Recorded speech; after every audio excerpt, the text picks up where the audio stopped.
Saint Augustine, commentary on Psalm 119, Het. Let us hear what follows. I have promised to keep your law. What does it mean?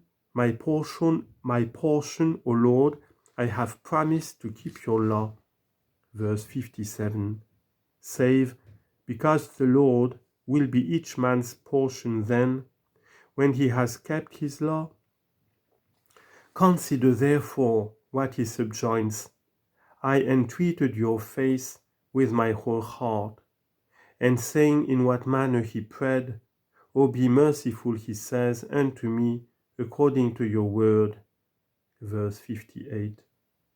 And as if had been heard and aided by him whom he prayed unto, I thought, he said, on mine own ways, and turn away my feet unto your testimonies. Verse 59. That is, I turned them away from mine own ways, which displeased me, that they might follow your testimonies, and there might find a path. For most of the copies have not, because I thought, as is read in some, but only I thought. But what is here written, and I turned away my feet, some read, because I thought, you also have turned away my feet, that this may rather be ascribed to the grace of God, according to the Apostles' words, for it is God who works in us. Philippians 2:13. Lastly, when he had received this blessing of grace, he says, I was ready and was not disturbed, that I may keep your commandments. Verse 60. Which some have rendered, to keeping your commandments, some that I should keep, others to keep, the Greek being to phulexasthai. But in what manner he was ready to keep the divine commandments, he has added in these words, the bands of the ungodly have surrounded me, but I have not forgotten your law. Verse 61. The bands of the ungodly are the hindrances of our enemies, whether spiritual, as the devil and his angels, or carnal, the children of disobedience, in whom the devil works.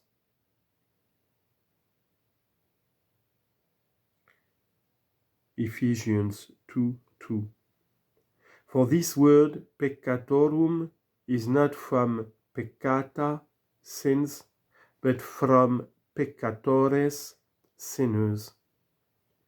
Therefore, when they threaten evils with which to alarm the righteous, that they may not suffer for the law of God, they, so to speak, entangle them with bands, with a strong and tough cord of their own. For they draw iniquity like a long rope. Isaiah chapter 5, verse 18. And thus endeavor to entangle the holy, and sometimes are allowed so to do.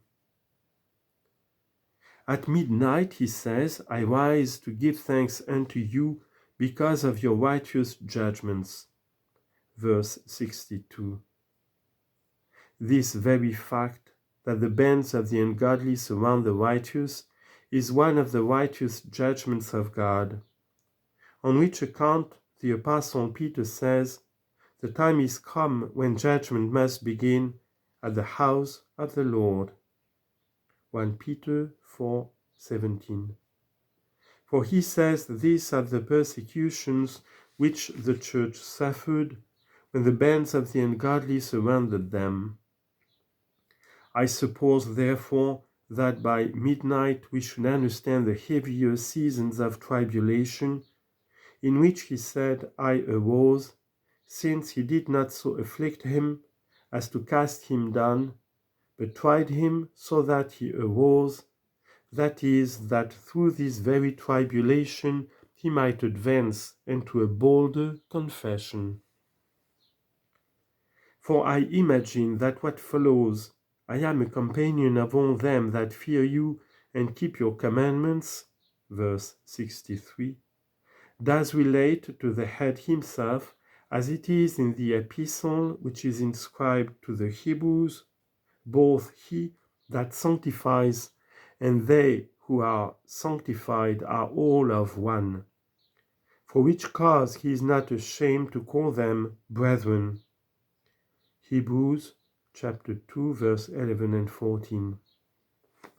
Therefore Jesus himself speaks in this prophecy some things in his members and in the unity of his body, as if in one man diffused over the whole world and growing up in succession throughout the world of ages.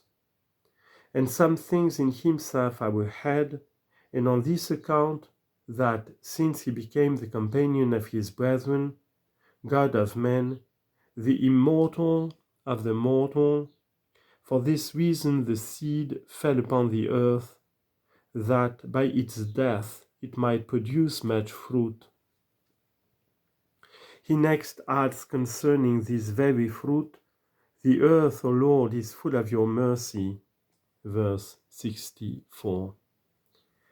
And whence this, save when the ungodly is justified, that we may make progress in the knowledge of this grace, he adds, O teach me your righteousnesses.